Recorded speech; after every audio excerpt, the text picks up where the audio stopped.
அதால் மழை நிறைய பெய்யுது. அதால் சூடாக அதில் சாப்பிடணும் போல இருந்துச்சு. அதால் தான் நான் ஃப்ரெஞ்ச் ஃப்ரை செய்யலான்னு சொல்லிட்டு எங்கள் அம்மா கிட்ட கேட்டேன்.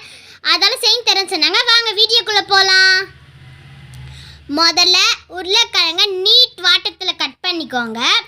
நாங்கள் சின்ன உருளைக்கிழங்குல தான் கட் பண்ணியிருக்கோம். நீங்கள் பெரிய உருளைக்கிழங்க கட் பண்ணிக்கோங்க. எங்களுக்கு பெரிய உருளைக்கிழங்கு கிடைக்கல, அதில் தான் சின்ன உருளைக்கிழங்குல கட் பண்ணியிருக்கோம்.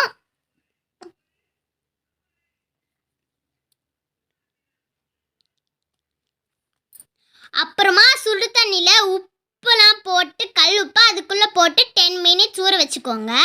நல்லா மிக்ஸ் பண்ணிட்டு 10 மினிட்ஸ் ஊற வச்சுட்டு அப்புறமா ஒரு காட்டன் துணியில் அதை எல்லாத்தையும் எடுத்து போட்டுருங்க. அது சும்மா கொஞ்ச நேரத்துக்கு ஆற வச்சிருங்க. அப்புறமா நல்லா அதை தொடச்சிருங்க அந்த ஈரை எல்லாத்தையுமே. அப்புறமா எண்ணெயை ஊற்றிட்டு எண்ணெய் காஞ்ச உடனே அது எல்லாத்தையும் எடுத்து உள்ளே போட்டுடலாம்.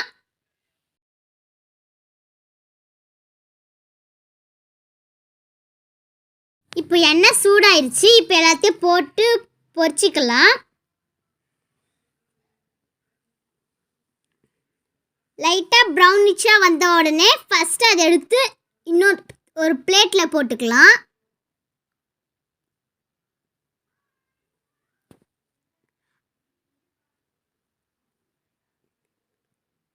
அடுத்தது ரெண்டாவது வாட்டியும் போட்டு அதையும் இதே மாதிரி ப்ரௌனிஷாக வந்த உடனே திரும்பி ஃபஸ்ட் வாட்டி போட்டதையும் செகண்ட் வாட்டி போட்டதையும் எல்லாத்தையும் மிக்ஸ் பண்ணிவிட்டு இன்னொரு வாட்டி போட்டு பொரிச்சு எடுத்துக்கோங்க.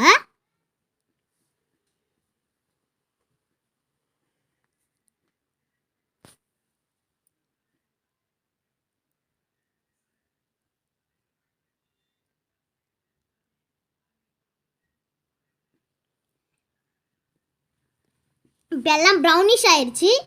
நம்ம 2 வாட்டி போட்டது ப்ரௌனிஷ் ஆயிடுச்சு. இப்போ எல்லாத்தையும் எடுத்து திரும்பி பிளேட்டில் போட்டுக்கலாம். நீங்கள் சாப்பிட போகிற உங்களுக்கு சூடாக சாப்பிட போகிற மொறு மொறுன்னு தெரியாது. ஆற வச்சுட்டு கதை சாப்பிடுங்க, நல்லா மொறு மொறுன்னு இருக்கும்.